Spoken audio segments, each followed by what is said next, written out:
There is a moment you've seen before, a moment so quiet it feels almost unreal. He is sitting in front of you, not angry, not sad, not distant, just silent. But the silence is heavy, as if something inside him is fighting to breathe, yet refusing to be spoken aloud. And you wonder, what is happening inside him? What is he not saying? And why does his silence feel like a wall I can't reach through? This video is about that wall, not the surface quiet, but the unconscious storm behind it. We're going deep into the psychology. Behind a man's silence, the wounds, the fears, the archetypes, and the hidden shadow he doesn't want you to see, and maybe doesn't want to see in himself. Take a breath. Slow down. Let's walk into that silence together. Silence, for many men, is not just a behavior. It is a defense system built over years of learning that emotions are dangerous territory. Sometimes he goes quiet because he's overwhelmed. Sometimes because he's ashamed. Sometimes because he fears he'll say the wrong thing. And sometimes because he doesn't know himself well enough to speak honestly. To understand his silence, you must understand the forces shaping it. Many men were raised with invisible rules. Be strong. Don't cry. Don't complain. Handle it yourself. As a boy, he learns that silence is safer than vulnerability.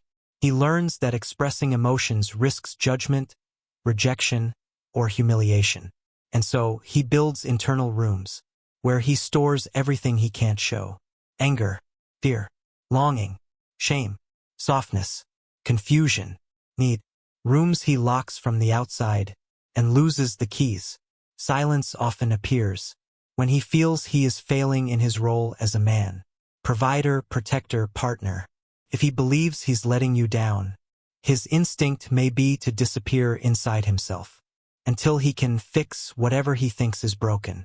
He withdraws, not because he doesn't care, but because caring too much makes him feel inadequate.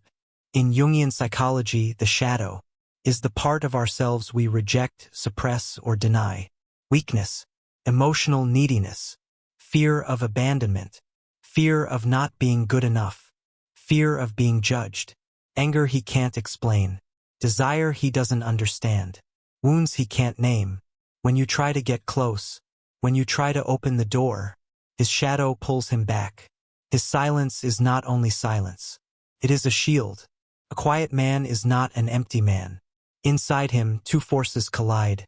I want connection, and I fear what connection requires of me. He may crave your softness, but fear disappointing you. He may want to be honest, but fear being misunderstood. He may want to open up, but fear losing control of what comes out. This creates a psychological contradiction. When he wants you most, he withdraws the deepest. Silence becomes his safety, but also his prison. And in relationships, this creates a heartbreak loop. You sense distance. You try to reach him. He feels overwhelmed. He shuts down more. You feel rejected. He feels like he's hurting you. He retreats again. The silence grows louder, not because he doesn't care, but because he cares more than he can handle. The warrior is trained to endure pain without complaint, to push through, to fight alone. When this archetype dominates him, he believes, I must carry everything myself. My feelings are my burden. Silence is strength. Talking makes me weak. Some men learned early that expressing hurt leads to punishment. Then read the full story normally. Here's what you must understand. A man's silence is rarely about you. If you ever find yourself confused by his silence, remember this: a man's quiet is not empty. It is full of the battles he doesn't know how to name. And sometimes, the greatest act of love is simply being the place where he no longer has to fight alone.